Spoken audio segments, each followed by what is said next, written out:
Hi, everybody. Welcome to today's Tuesday Talk. Yes, I am doing another Tuesday Talk this year.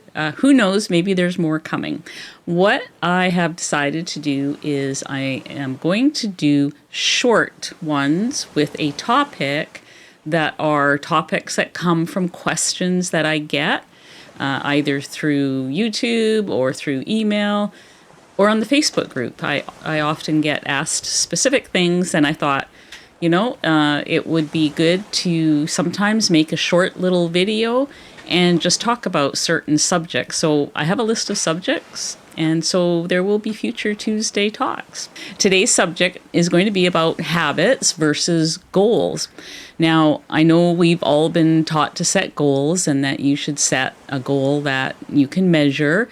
And many people, will put that goal on the fridge, or write it up, put it in their journal, however you handle that.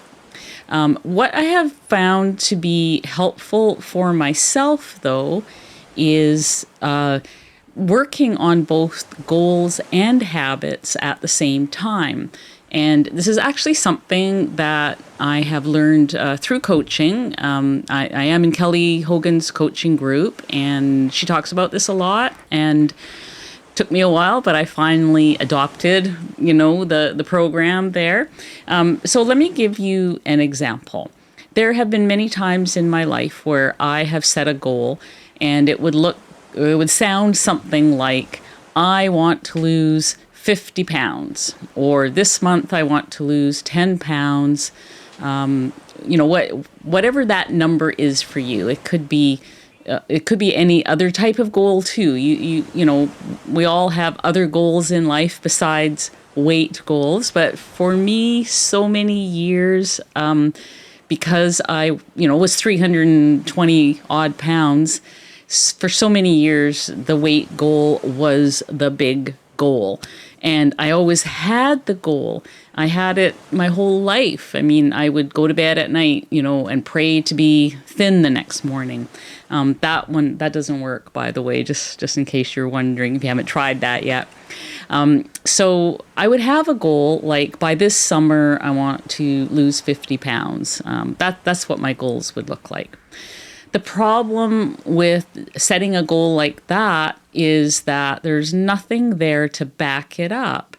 So what will typically happen is, you set the goal, you're going to lose 50 pounds by summer, and then a week goes by and you weigh yourself and, you've lost 5 pounds because the first week, you lose water weight and inflammation and all that stuff.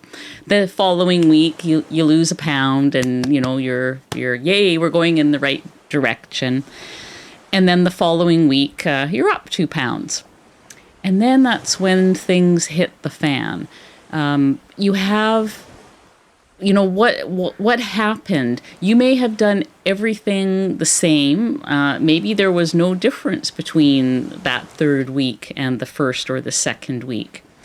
So here's why I'm saying it's better to work with a goal, yes, but also habits, daily habits, because daily habits you can track every day. And this is what I love about it. So let's have the same goal, whatever that is.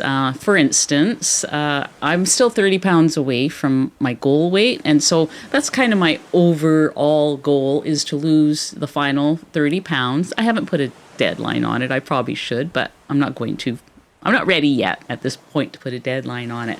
The goal is what helps you to get started, but it's the habits that keep you going every day. And so it helps to go, okay, so if my goal is to lose the last 30 pounds, what are the things that I need to do to accomplish that on a daily basis?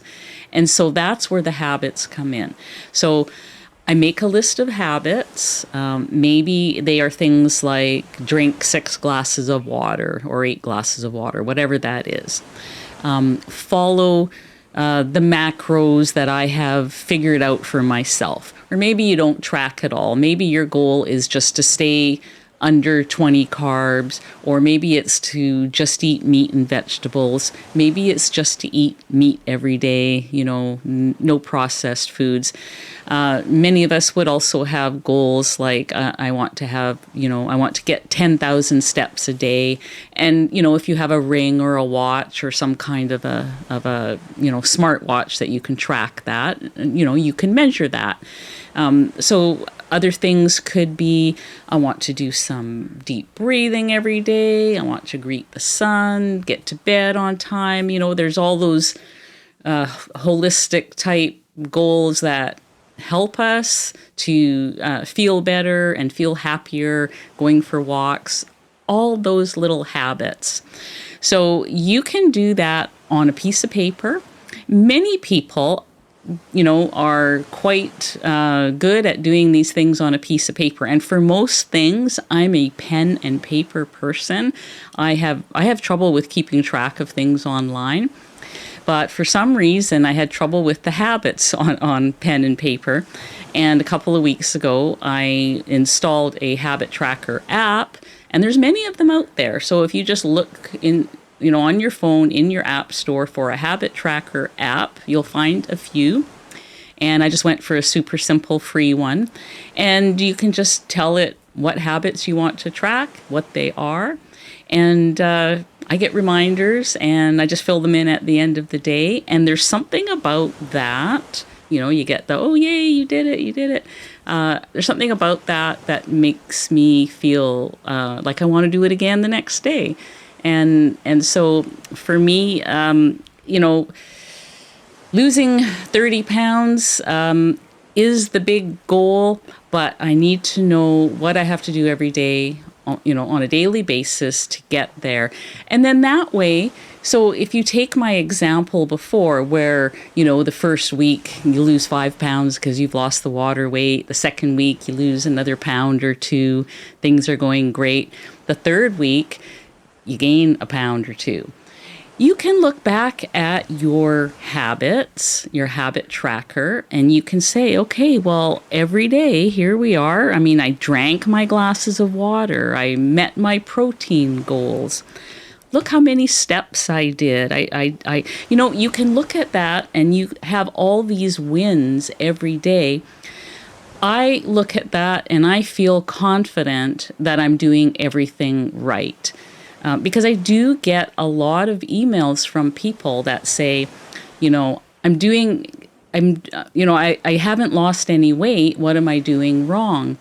Well, if you're not tracking your habits, you may not be doing anything wrong at all. But by tracking the habits, you at least can see, okay, I'm not doing anything wrong. I'm doing things right. I'm following what I laid out. I'm following my plan. I'm doing my habits.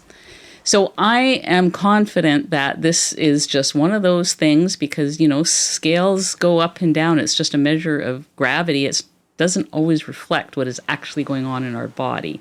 But if you've been doing all of your things the way you committed to doing, the next week, it's probably going to be a loss. So instead of feeling discouraged, you can feel encouraged that you've been doing everything right and stick with it. And rather than running to the fridge and finding something buried deep at the back of the fridge that you think is going to make you feel better, to me, it makes a lot of sense and it does help me know that I'm following the plan and I just need to have the patience to allow the plan to work. And so that is my take today on habits versus goals. And they're not really versus, they work together very well. So if you have any questions about that, I hope you list your questions and comments below and I will do my best to answer them. Thanks for watching. See you guys next time.